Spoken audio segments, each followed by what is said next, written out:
Hello and welcome to Adoctorsjourney Podcast. I'm Dr. Miguel Villagra, and today we're going to be focusing on an essential aspect of our professional and personal lives, mastering our thoughts for emotional resilience. Let's talk about the power of perception. Your thoughts influence the interpretation you give to events, which in turn shapes your emotion.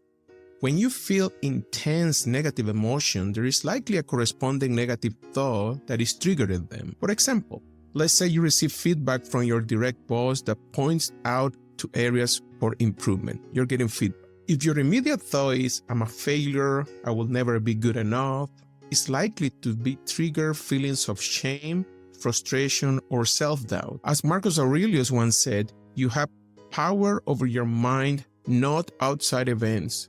Realize this and you will find strength. Automatic thoughts is a negative thinking pattern that can become so automatic that they seem normal part of your life. These automatic thoughts can heavily influence your emotion and well-being. For instance, let's imagine you made a mistake during a procedure. The automatic that arises might be, I always mess up, I'm a terrible physician, and this negative thought can intensify feelings of self-doubt or anxiety, impacting your overall well-being. Remember the quote, the mind is everything. What you think, you become. This was said by Buddha, and this is definitely true. Through shaping your thoughts and your emotion, you can shape the future of your life. You can make things happen. Whatever you believe, it will become a fulfilling prophecy. There are several types of cognitive distortion, ones that affects more often healthcare providers, and I see that a lot on my coaching practice. All or nothing thinking. This is where we see things in black and white. If we are not perfect, we see ourselves as a total failure. This type of thinking can lead to significant stress and self-doubt, particularly in high-stakes environments like surgery, but also when entertaining a new project or a side business. Remember, discomfort is the price of growth and the currency of our dreams. Overgeneralization. Here we see a single negative event as a never-ending pattern of defeat. For example, one poor outcome in a procedure might lead us to believe we're always going to fail, or in business, not meeting your goal and you feel like your business is a total failure. Mental filter. This involves focusing solely on the negative and discounting the positive. It's like wearing glasses that only show the bad, leading to burnout and a loss of joy in our work and life. Remember to practice gratitude. Write every day 3 things that you're grateful for, and do it in a consistent way. And you see how your life improves immediately, no matter what circumstances or even the environment that is surrounding you. Jumping to conclusion.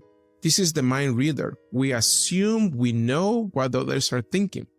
I see this a lot in coaching and around couples relationships. We have manuals of how others should behave with us. Without telling them, we just expect them to know. Emotional reasoning. We believe that we feel must be true. If we feel incompetent, then we must be incompetent, even though this isn't based on fact.